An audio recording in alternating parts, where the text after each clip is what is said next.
welcome to my kitchen. Today I want to show you how to make homemade pasta.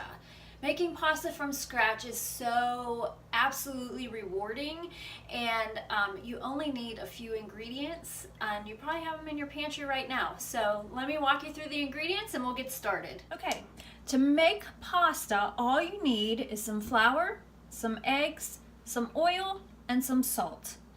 Okay, so the first thing I'm going to do is I'm just going to dump my flour right out onto my countertop. And I have, probably about 2 1/4 cups of flour right here. And I may need some more, but I will revisit that when we get there. I'm also going to make a well in the center of my flour, just like this. And this is going to hold in my eggs and my oil and my salt, which I'm going to dump directly in there.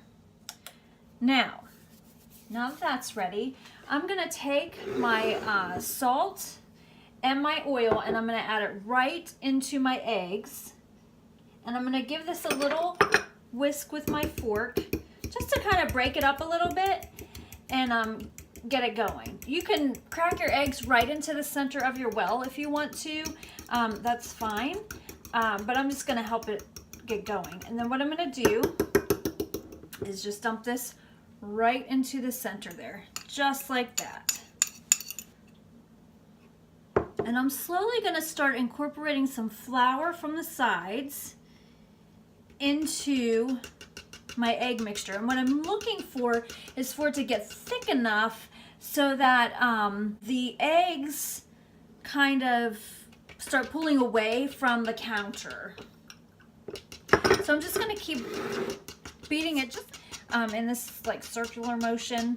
And I'm just going to continue to incorporate the flour until I get a thick enough mixture that I can add in the rest of my flour. So this takes a couple minutes.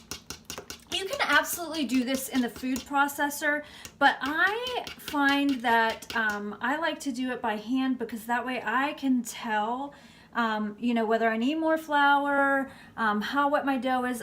Okay, so as you can see, this is pretty thick now. I don't think it's going to run all over the place, although it might run a little bit. But you can kind of see the countertop, and it's kind of holding its shape. So what I'm going to do, I'm going to take my fork, I'm going to scrape off all of that excess. Now I'm going to incorporate the rest of my flour right into my egg mixture. And I have a little bench scraper here, which kind of helps to get everything incorporated. So what I want to do is get all this flour mixed in to the egg mixture. Now I'm going to switch to my hands. And it's still pretty wet, but I'm going to incorporate this flour first before I add any more because I want to make sure that it's not too sticky. And this feels pretty sticky. So I think I'm probably going to add some more flour, but we'll wait and see. Let's take a look at this. So I'm going to break it open. And as you can see, it's not, I think this is actually perfect. It's not too sticky to the touch. It's not sticking to my hands. So I'm going to go ahead and continue to knead this for a few minutes. So as I'm kneading, let me show you what I'm doing. So kneading the flour activates the glutens, which is what you want. And so what you're essentially doing is pulling it back on itself and pushing it away and turning it. Pulling it back on itself and pushing it away and turning it. Pulling it back on itself, pushing it away and turn it. And this is a great arm workout. And you're just looking for smooth looking dough that bounces back just like that. So what I'm going to do now, I'm going to form this into a ball. This is ready. As you can see, it's absorbed all the flour and become more pliable, and it is bouncing back whenever I press on it. So I'm going to cover this with some plastic wrap, and now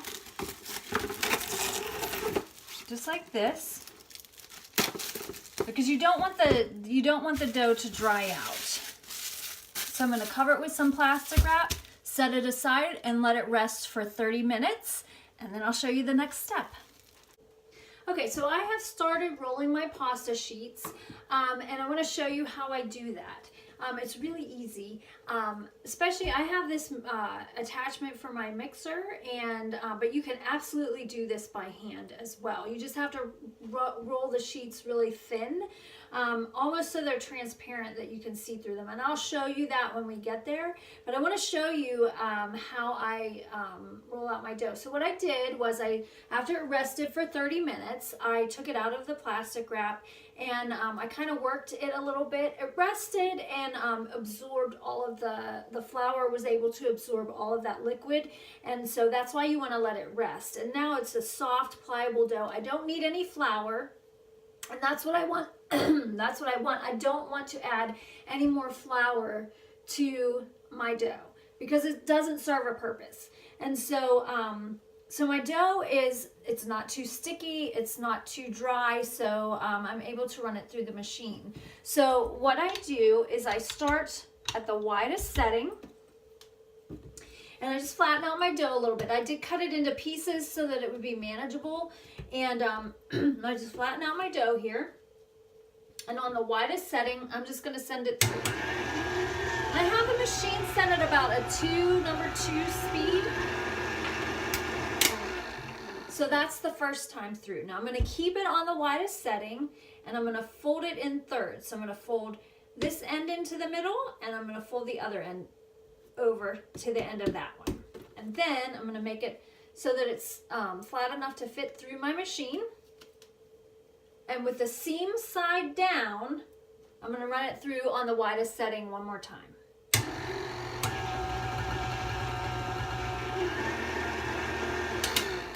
Okay, now, one more time on the widest setting. I'm going to fold this in half this time, flatten it down a little bit, just like I did before. And again, with the seam side down, I'm going to run it through on the widest setting.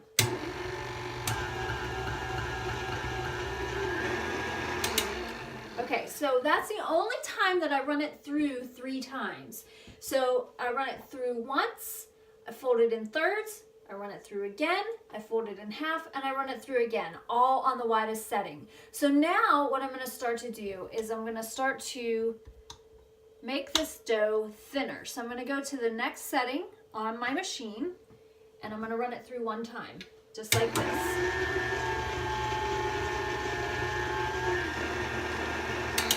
And I'm going to continue on until I get to number 8. I always go to the thinnest setting. If you don't want your pasta to be super thin, you don't have to go all the way to the thinnest setting, but I like to do that. So that's what I do. And the pasta is, as you can see, it's getting longer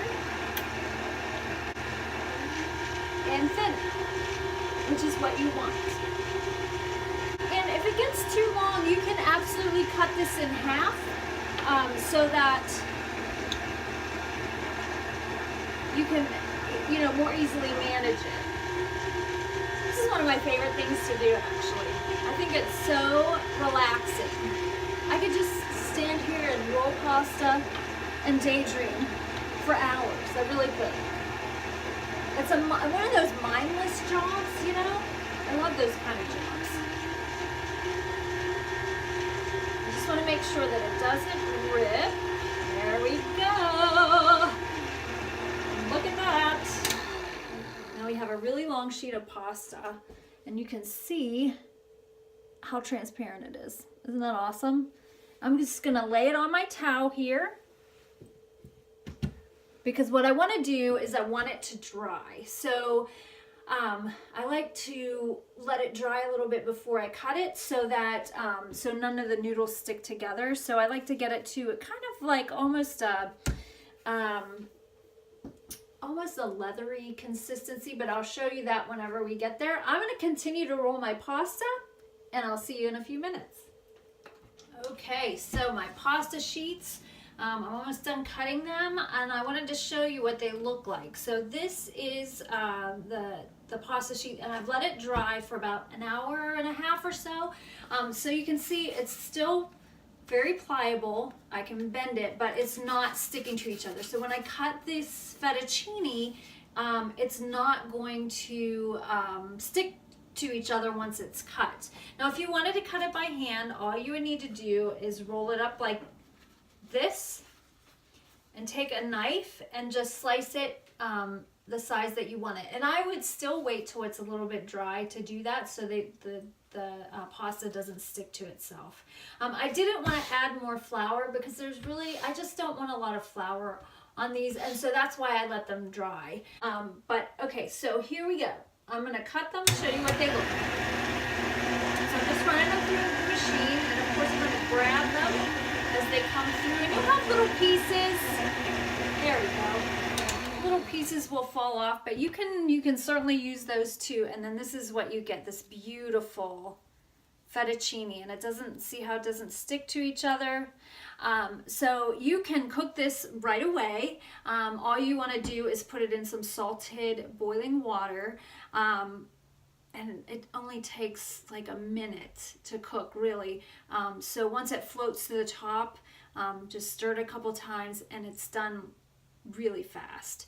And you'll have the softest, most luscious pasta you've ever had. If you wanted to use it as lasagna noodles, you just would use the pasta sheets as they are. You can cut them to fit your pan, and there you go.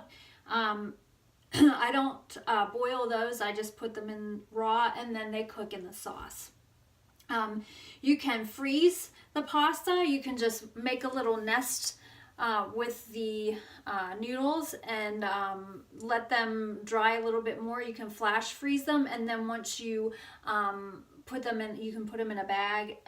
I would double bag it and freeze them, and then they'll be ready for you when you're ready to use them. Or you can do what I'm doing. I'm drying mine, and I'm just hanging them on hangers because that's what I have, and let them dry for 12 to 24 hours until they're completely dry, and I can put them in a container. So anyways, I hope that you enjoyed this recipe, and if you try it, I'd love to hear about it. Share your pictures on my Facebook page. Come join us over there at Simply Homemade with Denise on Facebook. We'd love to have you join us. I'll have the recipe down below in the description below, and then don't forget to subscribe, and if you like this video, make sure you hit like, and I'll be back with more delicious and wonderful, easy, simply homemade recipes. Thanks for joining me. See you next time, guys.